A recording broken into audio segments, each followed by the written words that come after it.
I'd like to welcome everyone to the work session of the Kingston City Council. I'd like to ask everyone to please stand. Mr. Brown would lead us in invocation. Mr. Bradwell, if you'll lead us in pledge to the flag. Pray with me. Our Heavenly Father, once again we come to you, thanking you for everything that you do for us. Thank you for living in the comfort that we can be here as a body. Thank you for all the things, this beautiful day today, and the ability to live free and do what we want to do. And we know that without you and your Son who died for us on the cross, that we couldn't do that, so we give you praise for that. And that we ask that you ever keep us mindful of the needs of others. So we give you all the praise that we can. In Jesus' name, amen. Pledge allegiance to the flag of the United States of America and to the republic for which it stands, one nation, under God, indivisible, with liberty and justice for all. Thank you. You may be seated.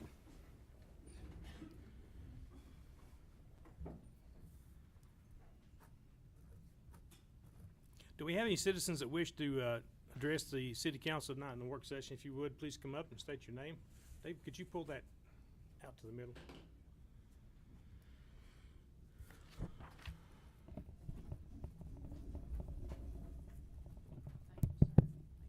You're welcome. Nancy Hamilton, 2623 Longville Road.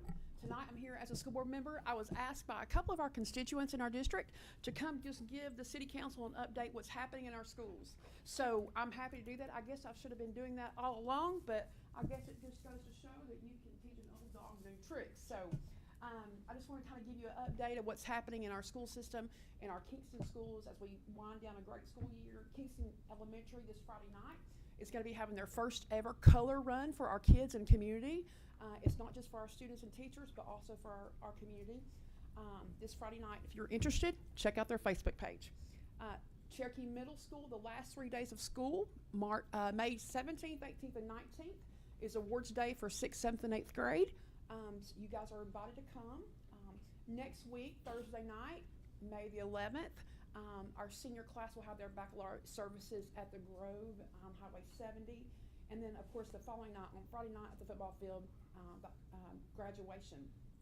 Also, I want to kind of give you an update. At our last school board meeting in April, we actually had a work session similar to what you're doing tonight to talk about what our proposed plans are for potential building projects in the future, what we might need to talk about. And we had a guest, our county executive, Wade Cresswell, came and shared with us 5 different things that our board could be considering to think about, maybe even just potentially about possible school building and that kind of thing.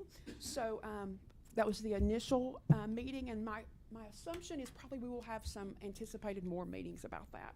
And then, of course, I would be remiss if I did not say something to you guys about your support this past week in the passing of our student,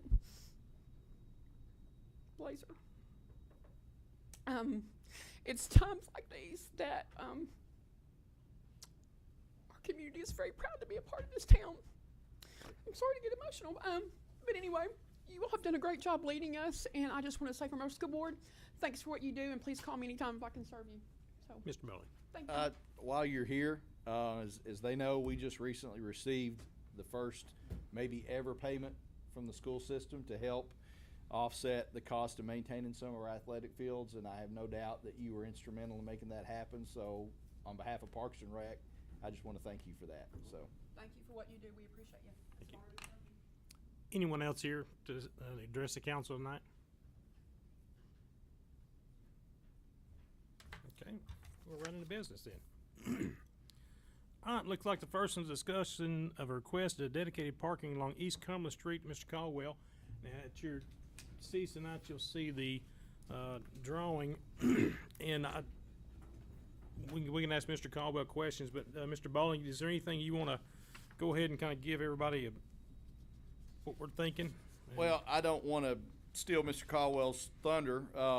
He can certainly come up and address the project itself, but the mayor and I did meet with him today. I know that he has been in some conversation with the city attorney, and without going into details again, stealing his thunder, there's a retail project looking to go into the old Dollar General building, and per the plans that you have a copy of, the entrance to that would actually be shifted from 3rd Street over to, I guess that would be East Cumberland Street. So there is some parking there that goes along with that building on the side, but the right-of-way for that section of Cumberland Street is very, very wide. It actually goes over and encompasses some of those parking spaces. So we met about that today. Part of, and Matt can go into more detail about this, but part of what the retailer has asked for is a guarantee that those parking spaces will be available, and some work to resurface and restripe those in that area. So Matt, you want to come up and kind of go from there, and then we can expand on that. But in a nutshell, the biggest issue as far as it involves the city is that part of it will be on our right-of-way. So for about a year and a half, I've been talking with Dollar Tree, and they've been interested in Kingston. They started to take the former Rite Aid location. Dollar General was going to remodel at our site with a lot less with the remodel. The Rite Aid decided once Walgreens had bought Rite Aid, they decided to close the Rite Aid and not make it a Walgreens. And Dollar General then decided to move down there, and then Dollar Tree, who had a letter of intent on the old Rite Aid, started talking in earnest with us about moving to that location. We went back and forth. Sort of like with the AutoZone and the Ace, if I were to redo that building and basically totally redo the facade of it, and they gut it and do the inside of it, how could we make it a lot better and turn it to where it faced the courthouse and it creates more of a court square? That was the objective. And so that site plan you showed, the dark line is the actual survey. And when I had my last survey done 20 years ago, we didn't put the parking spaces on top of it. This time we did. And in negotiating the lease with Dollar Tree, they require 40 parking spaces for a store that size. And granted, a lot of folks are going to park that are going to the courthouse and go to the courthouse, but they're also going to walk over and buy some things at the Dollar Tree while they're in town. So they're okay with it being somewhat shared, but they sort of want to control the 40 spaces in order to meet their retail requirements of what if they're going to spend probably $400,000 plus on the inside, plus all the shelving and the inventory. So they're probably making close to a $800,000 to $1 million investment. So I met with City Attorney Mr. Thompson, and been talking with Tennessee Valley Title and the Dana Hay, who is the Dollar Tree attorney, and they've suggested if we can work out a cross ingress egress signage agreement and parking agreement for longevity, then they will make that investment. They've been wanting me to deliver that store by July the 23rd, and even if we get it done next Tuesday, I assume I'm gonna have to push that back a few days in order to get it all rebuilt the way it's shown in that facade. But it would make a big difference, I think, in the way the city looks, because it would create a brand new building storefront that matches up pretty well with the existing new courthouse and the old courthouse, and will change that all of 3rd Street entrance and how that works. So I'm excited about getting them here and getting it done, but that's where we're at. And on the resurfacing, the idea was if you resurface and stripe your area, we'll resurface and stripe our area, and it should look like a brand new piece of real estate downtown. So I think what we've got to do is get an agreement with Mr. Caldwell on what his plan is for that parking lot, since it is the city right away. yeah, I think, between, their attorneys and ours, if we could work that out, an agreement. I mean, they're parking spots anyway, so nothing's going to change on it. It may be, the layout may differ a little bit when it's restriped, but again, it's not like we're adding parking spaces or doing anything different. It's just there will be parking spaces within our right-of-way, which is the case now. So I assume, Mr. Thompson, you'd be working on something to get back to us before Tuesday? Absolutely. We could get an access parking and signage easement agreement in place. I could present that to council and add or change anything that the city of Kingston would like me to add, and work with Mr. Caldwell's attorneys on this. Okay, all right. Does anybody have any questions on that? So you're talking about when you pave, Matt, you're gonna pave all of that, all the way over and pick up the other 10 on the other side? The idea is to just redevelop that whole corner. And restripe it, and the entrance would be off Third Street. It'd be a one-way entrance through those, where you can sort of see how it would flow Yeah. through. And you're wanting us to pay for that portion, and you're gonna pay for yours, and Yes, sir. your contractor gonna pave everything? That's up to y'all, ever how you all I wanna do can it. see If y'all it. wanna bid it, and I pay my I can prorated. see a terrible problem having two contractors. Yeah. Well, I'm saying if y'all wanna bid it and I pay you all. of it, Yeah, and No. I don't think we can do it on private property. Right. No, I told Mr. Caldwell today that the ideal situation would be for his contractor to do it, and we'll pay for our portion. So, Okay, that sounds good. If you want some kind of procurement on the paving that we do that follows your guidelines, I'm happy to do that as well. I just don't want two That's fine, No, in between there. I don't think that'd be good. it's not a problem. And then when this comes about, we're gonna have to look at, or have, Chief's not here, but something's got to be done to, because there's gonna be so much more traffic here than I think especially since it's in the front, but we're gonna have to do something with that small stretch from the parking spaces to Fourth Street, where they park on the side of the grass. We're going to put curb up or something to keep those people from parking to where you can't make those turns and come up to that other little street, because they're gonna, on busy court dates on Tuesday, they're gonna take over I at the think this courthouse. is why Dollar Tree wants to make sure they have parking for their customers. Yeah, yeah. And of course, we want. But they'll block the road. If you look at your diagram where the 10 are at, Right. on up, on top of that, that's where all it's just unreal. You can't get by there at all. And I'm assuming all your trucks, where's your loading dock and stuff gonna be, man? It is, and if you Okay. notice, there's a WB 67 template on there. Yep. It shows how I had the civil engineer do that, and that's a requirement of Dollar Tree as well. You have to show how the tractor trailer. How you can get in and turn out. around a 67-foot vessel there. Yeah. And then we'll have to make sure that when this is operable, that the sheriff's office is understanding where's where, and, cause, they're used to everybody using those parking lots and those back alleys now. With your sales tax and your property, that Yeah. public area, so that's why we want you to define it. Councilmember Brown's correct that Dollar Tree's gonna have a lot of parking problems on court days. Yeah, there's no doubt. A lot of code. Yeah, hopefully so. All right, anything else, Mr. Brown? That's it, thank you. All right, thank you. All right, item 5 is discussion of budget amendments, 03 and 04. Ms. Kelly?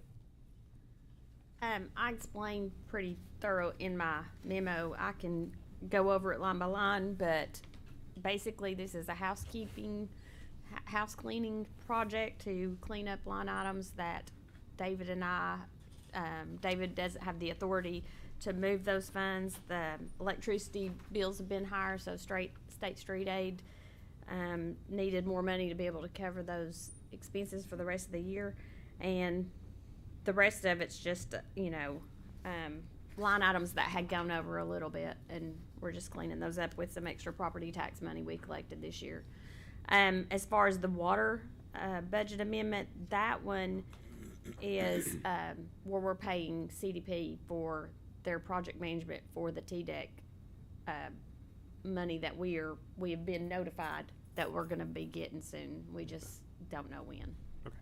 So. Are there any questions on the 2 budget amendments? One other thing, if with your all's permission, because we received that $5,000 today, and JR's trying to use that money this budget year from the Board of Education for the ball fields, I would like to add that to the city budget amendment.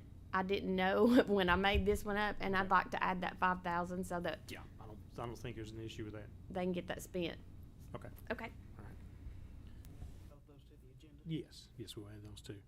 All right, item 6 is a discussion of the ratification of Private Act Chapter Act 2, House Bill 1537 and Senate Bill 1528 of the 113th General Assembly. So this is the private act that we got passed regarding the deadline when the budget has to be submitted to council. That was passed by the legislature and signed by the governor. I appreciate Senator Yeager and Representative Fritz for helping push those through. As part of that process, that has to be ratified now that it's passed the legislature. It has to be ratified by the city council, and then we notify them back in writing of that. So we'll just need to put this on the agenda and vote next week to ratify that. Okay. And that's gotta be a 2/3. Okay. Any questions on that one? All right, item 7. Discussion of increasing the city manager's purchasing authority from 15,000 to 25,000. I wanted to just put on here for discussion. In the past couple of weeks, we've had possibilities of buying a piece of equipment that's higher than $15,000, and I'm wanting to see if council would agree to raise that to 25,000. Although I know Mr. Bowling and other city managers just wouldn't go spend $25,000 without at least notifying us. If it's something, a piece of equipment that they need to get then, he can do it. And we, if it's something, we can't wait for 3 weeks for a meeting. So, Mr. Bowling, do you have anything else to add to that? No, I mean, the city manager's purchasing authority has been $15,000 well before me. That was Mr. Pinkerton's as well. I know that it was raised for a little while during the renovations to this building, but then it was lowered back down. Obviously, with inflation, $15,000 today isn't what it was 15 years ago. So I'm good with this. I think it would conceivably, in certain circumstances, could make the flow of business quicker and is more in line with today's prices. And as the mayor said, whether it's $10,000 or $25,000, you all should know by now that no significant expenditure is going to take place without me at least letting you all know about it. So it's not like we're going to go out tomorrow and go on a shopping spree, but it would help. Along with raising the bid threshold that you all did recently, it's just kind of bringing some of those things in line with the times. Right. And in the past couple of weeks, we've had opportunities that arose to where we might have got a bucket truck, and it was more than what he could spend on it. So if an opportunity arises and he gets a chance, I'd soon have him have the authority to go ahead and do it. Does anyone have any discussion on that one? Yes, we'd pass it by ordinance. All right, let me get all this crap going again. Okay, the next item to discuss is the approval of grant of a resolution authorizing the City of Kingston to accept the National Fitness Court grant. You saw that in your packet. It's kind of deceiving on the money. The money that shows that we would be spending would be somewhere around a balance of $170,000. That doesn't include the $30,000 grant we've got now, plus the other grants that hopefully we'll receive from other entities in the next couple of months to get that down. But in order to get this $30,000 grant, we had to pass this resolution. So if you guys got any questions on that? Okay. 9, discussion of setting a flat charge for customers who have access to sewer but chose not to connect. Mr. Childs. Mr. Mayor, what I'd like to bring up tonight is putting a hold on the charging until December the 1st. That'll be an additional 6 months for the ones who might be able to get hooked onto it. We'll put it in. That'd give them the opportunity to do it. Discussion on maybe a possible lower percent rate on the ones who are not on city sewer, based on the 100 and whatever percent it is now, to drop it down. Just have a discussion on it at a later time during that 6 months while we're off. That would be for the ones who does not have the sewer, of course. Just to bring that up for discussion if anyone has anything. Okay, so basically what you want to put on the agenda is to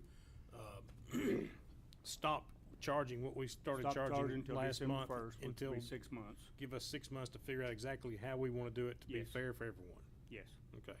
And that way, if it comes up that we can do, check with the other cities to see exactly how they're doing that, because I think it may be a lower percent on than what we have. I mean, by the books of the state and everything, we're where we can do it, but I think if we was to do it on a smaller percentage of the, amount that we're doing, that'd be more feasible. Just bring that up into a later discussion during that 6 months while we're waiting to get everything in line. Maybe if we pass on this, maybe sit down and have just a water board work session to Yes. get, to get other things in order to see Yes. what other utilities That charge gives to some give of us the an people idea. that's got some of the stuff going on, another 6 months, that they could, if they could make it available to get it put in, that they would be able to have it done by that time too. Okay. Mr. Bowling? And I think I agree with what Councilmember Childs is saying, but just to be clear, and I understand, this is to put a moratorium for 6 months on charging the customers who aren't connected. Yes. But if somebody wants to connect during that 6 months, we can still let them do that, correct? Yes, Okay. yes. Okay. That's just giving them 6 more months to get their availability to do it, get their finance or whatever they need to do. Does anyone have any questions on that? Okay, so we'll add that to the agenda for the water board Tuesday night. All right, the next two issues we will discuss momentarily. I'll go around and see if anybody's got anything for the work session right now. Ms. Johnson, do you have anything for the work session? I don't right now. Mr. Brown? No. Mr. Childs? I want to brag on the sidewalks again. I had 2 different people today complimenting them about how much they're being used. Mr. Brad, we have anything? Mr. Bowling, you have anything to add? Just the only other thing I know that you all have noticed, but we're getting a lot of response already for the pickleball courts. They're not done yet, but JR and his guys have been working on that, doing all that in house, and we have a lot of people excited. Our plan right now, we're going to finish the courts, work on some lighting, some fencing things, and then as we once we get ready, we'll reach out to you guys. We'd like to do a ribbon cutting or something. Oh, yeah. So we'll have more on that. But Well, I did see today that someone posted on the Devil Facebook the pictures of the court. I saw that and I wasn't sure if that's where the fitness center was going, or so it's the That's a pickleball. course. That's where the barbecue place is going, nobody knows about it. once it's done, we'll have 6 courts, and that's going to be from talking to people who play pickleball. That's going to be a big deal. So we're excited about that. Mr. Hamilton, do you have anything? No, Mayor, I'm good. Okay. So right now we are going to we will come back in session, in this work session, after we have an executive session with our attorney about 2 lawsuits that we have on the agenda. So what I'll have to do now is ask everyone to clear the room, and then after that we will come back in session and go over the budget when we get finished with what he has to talk to us about. So you'll have to turn this off.